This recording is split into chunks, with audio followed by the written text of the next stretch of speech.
오늘 우리가 은혜 나눌 말씀의 제목은 고난을 이기는 비결, How to overcome hardship.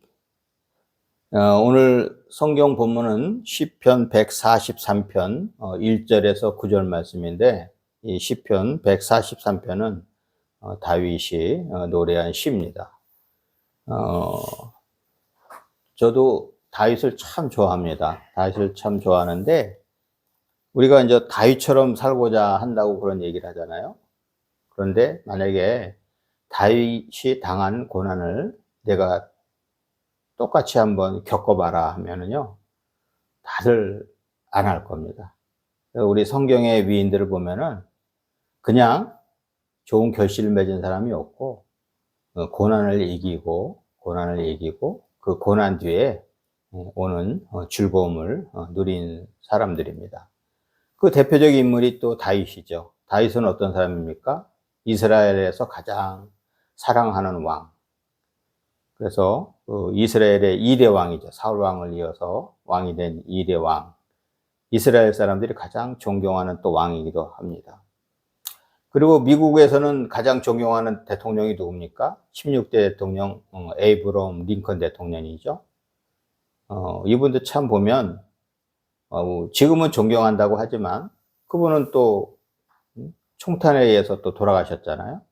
그리고 그분이 살았던 그런 삶의 모습을 보면 얼마나 항상 고난이 많았는가. 성공은 없고 계속 실패만 했어요. 계속 실패만 했는데 나중에 이제 대통령 될 때도 어렵게 되었지만, 또 대통령이 돼서도요, 그 전쟁을, 남북 전쟁을 치르면서 많은 고난 가운데 있었습니다. 그런데 그분들이요, 다 이 어려운 고난을 이기고 나중에는요, 같은 민족이, 같은 또 나라 사람들이 존경하는 사람이 되었죠.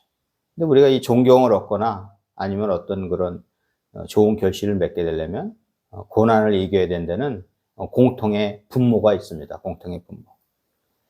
그 오늘의 본문 말씀은요, 원수들에게 고난을 당하는 상황에서 하나님의 은총을 바라는 다윗의 기도입니다.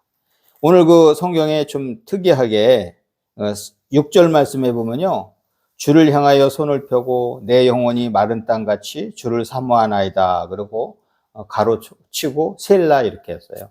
셀라라는 뜻이요, 높이다 이런 뜻이에요. 높이다.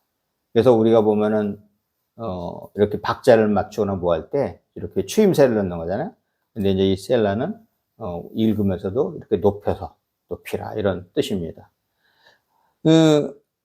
우리가 살아가다 보면요, 다윗처럼 위기에 처하고 어려움을 당할 때가 있습니다. 내 힘과 능력으로는요, 도저히 할 수 없을 때가 있어요. 이럴 때는 우리는 어떻게 합니까? 고난이 닥칠 때 우리는 과연 어떤 방법으로 이것을 헤쳐나갑니까? 본문에서는요, 다윗이 고난을 이긴 비결이 나와 있습니다. 고난을 이긴 비결. 그러면 다윗은 어려운 고난을 어떻게 이겨나갔을까요?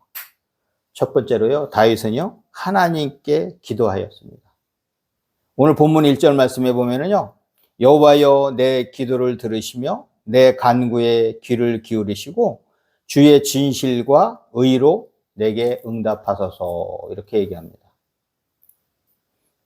다윗은요, 심히 절망한 상태였습니다. 다윗은 적이 많았죠.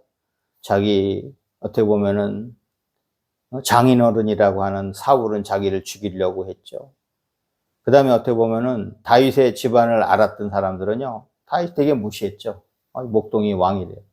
나중에는 이제 뭐 왕이 됐지만 목동인데 뭐.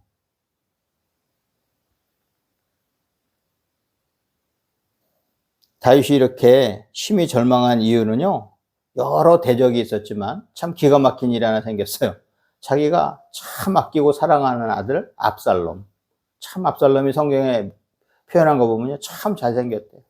참 잘생기고 다윗의 마음에 들어서 되게 아끼는 아들이었는데 반역을 해서 왕위 자리를 뺏으려고 반역을 한 거예요. 반역. 그래서 다윗이 울면서 온 가족이 피난을 가는. 아마 그 이후에 요 시편 143편이 씌워졌는데 생각해 보세요. 다른 사람도 아니고 자기 자식한테 배반을 당하고 자기를 죽이고서 왕이 되려는 그 자식이 또 보통 자식이 아니잖아요. 자기가 그렇게 아끼고 사랑하던 자식이었는데 사랑하는 아들이 배신한 것과 또 이 아들을 맞서서 싸워야 하는 자기 처지가 비참하였습니다. 다윗은 이 참혹한 고통을 하나님께 아뢰며 자신이 가야 할 길을 알려주기를 기도하였습니다. 절망의 순간, 우리가 아무것도 할 수 없는 순간에 우리가 해야 하는 것은 무엇일까요? 바로 그것은요, 기도입니다. 야고보서 5장 13절에서는요, 제가 참 좋아하는 성경 구절이에요. 너희 중에 고난 당하는 자가 있느냐? 그는 기도할 것이요. 즐거워하는 자가 있느냐? 그는 찬송할지니라. 그래서 우리 하나님 있는 사람들은요, 기도와 찬송이에요. 우리 삶이. 기도. 저 아침에 일어나서 이제 샤워를 할 때 꼭 찬송어를 한 곡 부릅니다.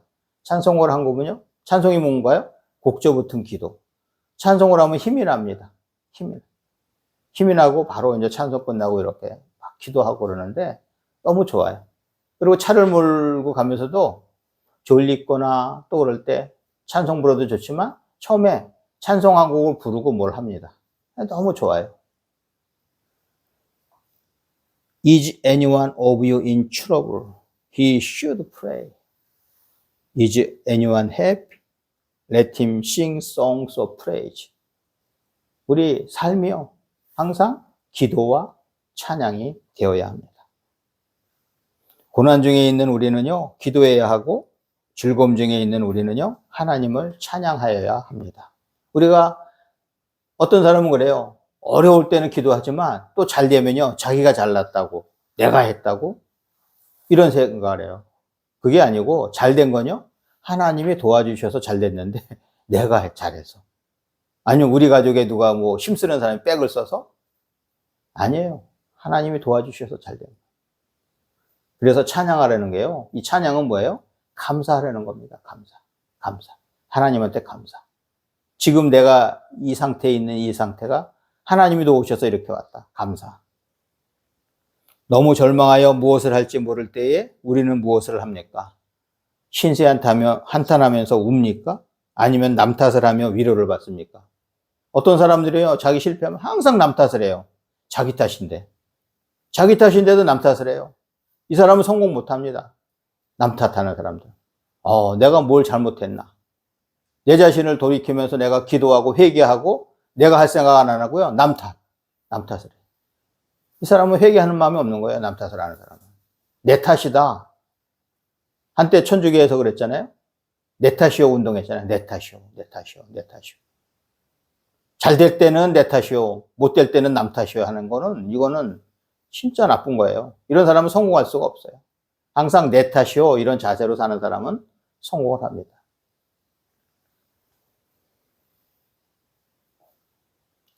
우리가 기도하면요, 전지전능하신 하나님이 모든 일을 가장 아름답게 해결해 주십니다. 사무엘상 1장 27절에서는요, 이 아이를 위하여 내가 기도하였더니 내가 구하여 기도한 바를 여호와께서 내게 허락하신지라고 합니다.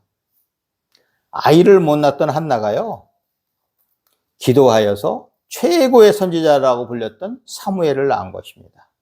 우리가 하나님께 기도하게 되면요, 불가능한 것은 없습니다. 하나님한테 기도하고 하나님이 바라시는 방향으로 나갔을 때 불가능한 것은 없어요. 우리가 생각했던 그 이상의 복을 하나님께서는 주십니다. 오늘은요, 종교개혁주일 507주년 기념입니다. 기념일이에요. 종교개혁. 마르틴 루터가요, 종교개혁을 할 때 5대 강령이 있었어요. 그 중에 제일 앞에 게 뭐냐면요, 솔라 피데. 오직 믿음. 그 다음에 솔라 그라티아. 오직 은혜.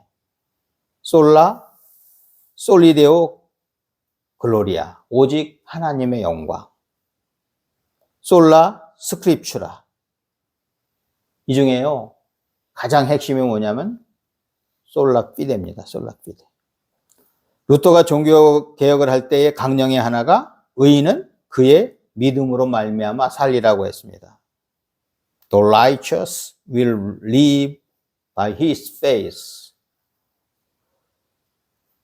마틴 루터가 종교개혁 하기 전에는 어떻게 했어요? 천국 가는 것도요, 사제가 다 준다고 했죠. 사제가 다. 그래서 어떤 나쁜 짓까지 했습니까?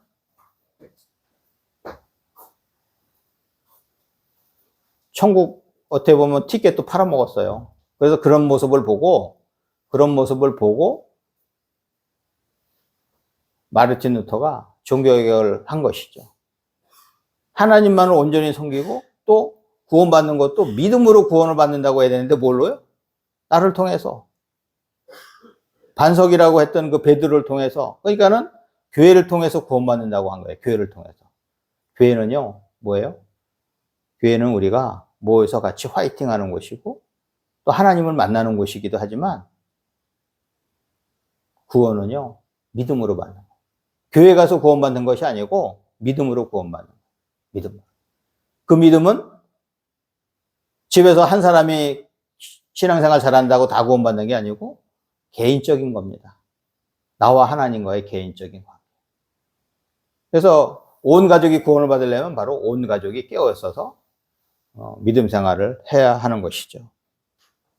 믿음의 여정을 가는 사람은요, 기도하는 사람입니다. 특히 고난이 있을 때에는요, 더 기도해야 합니다. 다윗의 삶을 한번 보세요. 다윗의 삶을 보면 얼마나 그 어려운 가운데서 다윗은 하나님을 바라보고 나갔는지.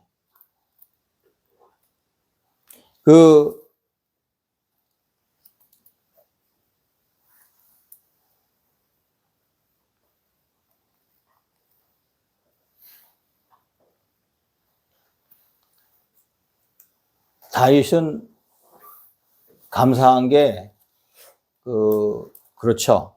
우리가 이제 감사를 할 때, 표현할 때, 목동이었던 다윗이 기름을 받고 왕이 되었죠. 그죠? 얼마나, 아니, 일개 목동이 왕이 되었어요. 이스라엘의 왕이 되었고. 또 뭐예요? 다윗을 또 시세만 사울이 계속 죽이려고 할 때, 다윗은 올바른 방법으로 계속 갔었는데도요, 비열한 방법으로 다윗을 욕하고 다윗을 죽이려고 했는데도 하나님이 지켜주셨습니다. 그리고 저 다윗은 어떤 사람이냐면, 저는 참 다윗은요, 죄를 지었을 때 회개하는 사람입니다. 남 탓을 하지 않아요. 남 탓을. 그 남의 아내를 갖다가 어떻게 보면 취해서 그 죄를 지은 거 있잖아요. 죄를 지은 거에 대해서 자기는 선지자가 얘기를 했을 때 바로 회개를 합니다. 그게 바로 위대한 인물이에요. 잘못된 거가 있을 때 바로 회개를 했다는 거. 그래서 다윗은 역시 믿음의 사람이다. 사람은요, 살아가면서 흠이 없는 사람이 없어요. 흠은 다 있죠. 사람이기 때문에 흠이 있습니다. 그런데 그 흠을 감춰주는 것은 무엇인가요? 내가 숨긴다고 감추는 것이 아니고 하나님께 솔직히 고백하고 자기의 죄를 회개하는 것입니다. 다윗은요, 그런 사람이었어요. 다윗은. 두 번째로요, 다윗이 고난을 이긴 비결은요, 겸손하게 자신의 약함을 하나님께 고백했습니다. 오늘 본문 2절 말씀에 보면요, 주의 종에게 심판을 행하지 마소서. 주의 눈앞에는 의로운 인생이 하나도 없나이다. 다윗을 한번 봤어요. 자기 인생을 한번 돌아봤어요. 자기가 잘못한 것도 많죠. 그죠? 그리고 자기가 잘한 것도 많아요. 그러면서 하나님한테 그래요. 저를 심판하지 말라고. 그리고 하나님이 보시기에는요, 그놈이 그놈 아닙니까? 오늘 그 말이에요. 그놈이 그놈 아닙니까? 죄가 많고 조금만 있을지 모르지만 하나님 보시기에는 다 죄인이잖아요. 우리는 잘난 것이 없습니다. 단지 우리는 하나님이 만드신 걸작품입니다. 이 걸작품은요, 하나님 품 안에서 그 진가를 발휘합니다. 하나님 품을 벗어나면 진가 발휘를 하지 못해요. 다윗은 하나님 앞에서 자신이 의롭다고 하지 않았습니다. 단지 하나님의 은혜를 베풀어 주셔야만 살 수 있는 나약하고 부족한 존재라고 고백했습니다.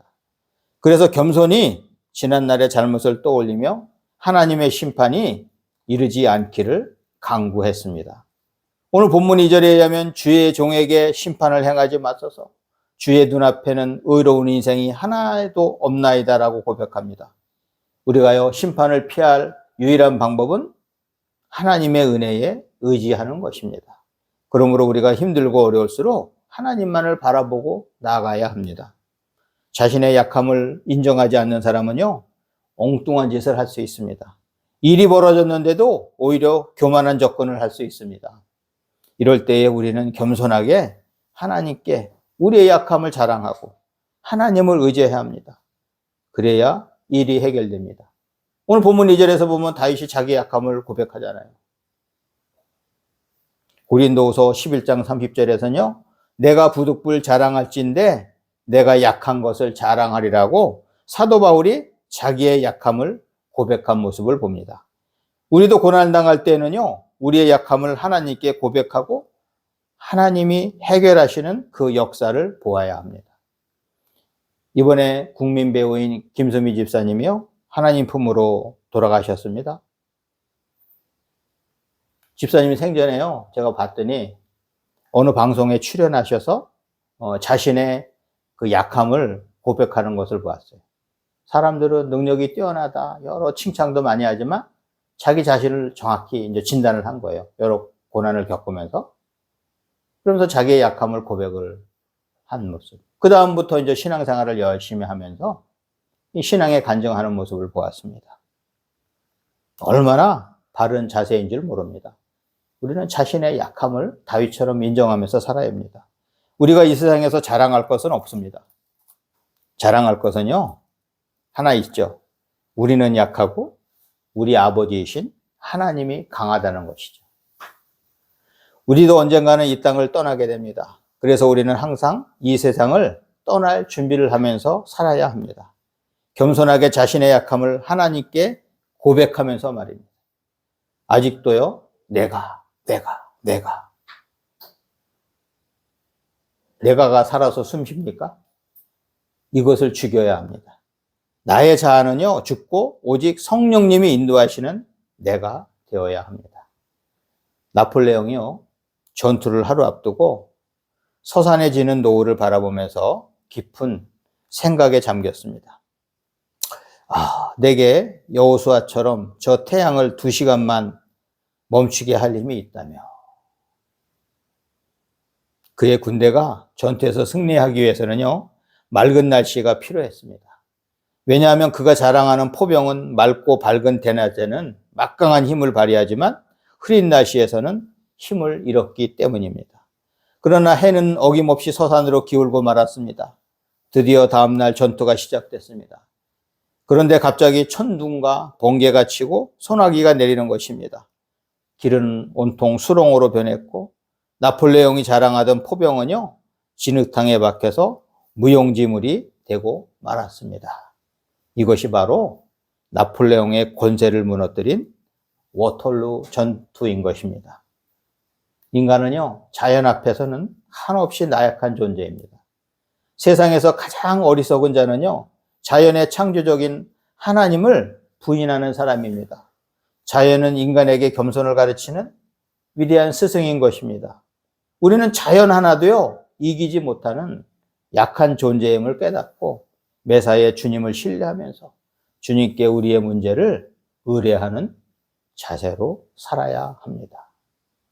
그리고 마지막으로 다윗이 고난을 이긴 비결은요, 주가 행하신 역사를 기억하였습니다. 오늘 본문 5절에서 6절 말씀에 보면요, 내가 옛날을 기억하고 주의 행하신 것을 읊조리며 주의 손이 행하는 일을 생각하고 주를 향하여 손을 펴고 내 영혼이 마른 땅같이 주를 사모하나이다.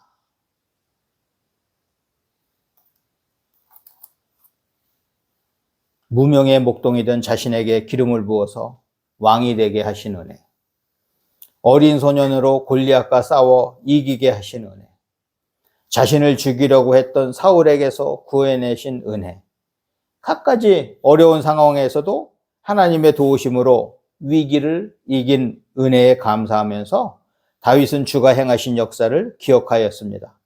우리는 종종 하나님이 우리에게 베풀어 주신 은혜를 망각하고 경고망동할 때가 있습니다. 지금의 우리가 있는 것은요, 다 하나님의 은혜입니다. 하나님은 우리가 어떤 처지에 있더라도 우리와 함께 하시며 은혜를 베푸시는 분입니다. 저는요, 제가 어릴 적을 생각하면 하나님의 은혜가 저절로 생각납니다.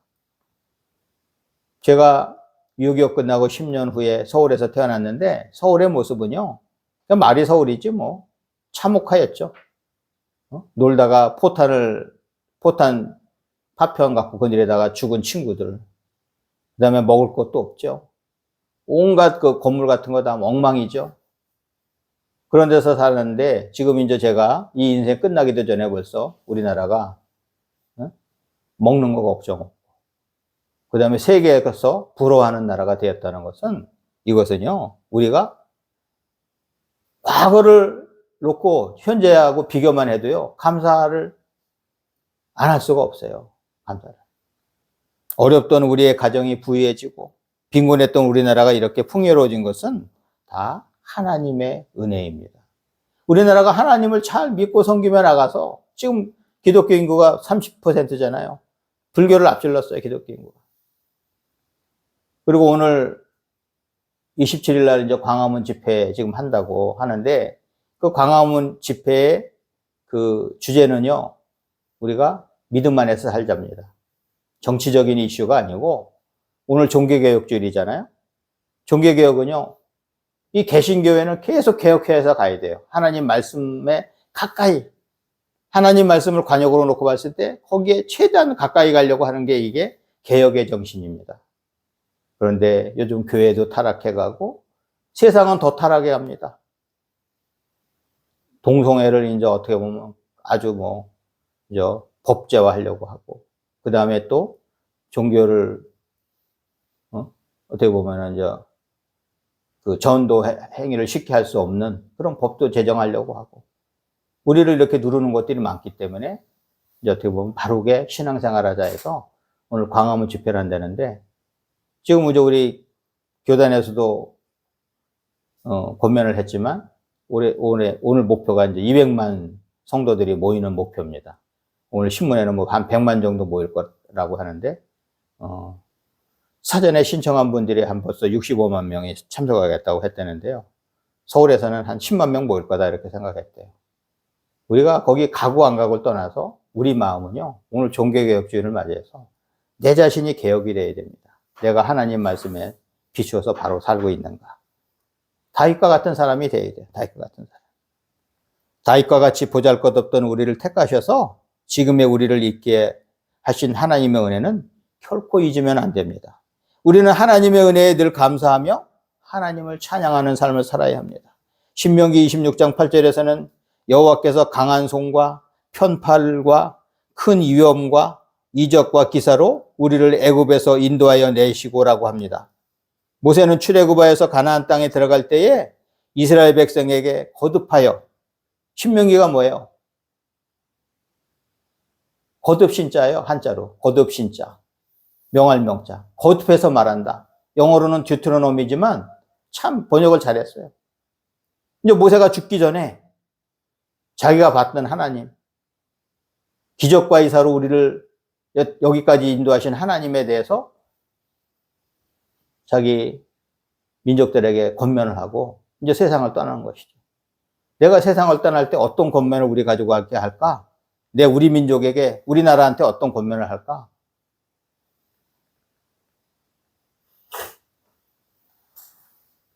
하나님이 베푸신 이적의 역사를 강조한 이 모세는요, 이스라엘 백성이 가나안 땅에 입성 후에 하나님의 은혜를 잊지 않고 살기를 바라는 심정에서 한 것입니다. 우리가 역사를 배우는 이유는요, 지나간 것을 기억하면서 앞으로 바로 살기 위함입니다. 역사의 바른 이해는요, 잘한 것은 권장하고 못한 것은 다시 실수를 반복하지 않게 하는 역할을 합니다. 우리가 하나님이 우리를 위해 베푸신 역사는 결코 잊으면 안 됩니다. 우리를 향한 하나님의 은혜는요, 영원한 것이기에 우리는 하나님만을 바라보고 나아가야 합니다. 하나님은 이따금 사랑하는 자녀에게 고난을 허락하시지만 결코 그 구렁에 오래 두지 않습니다. 우리 할렐루야 축구성교회 가족은 다윗이 고난을 이긴 비결을 기억하셔서 고난이 닥칠 때에도 거뜬히 승리하시기를 주님의 이름으로 축원합니다.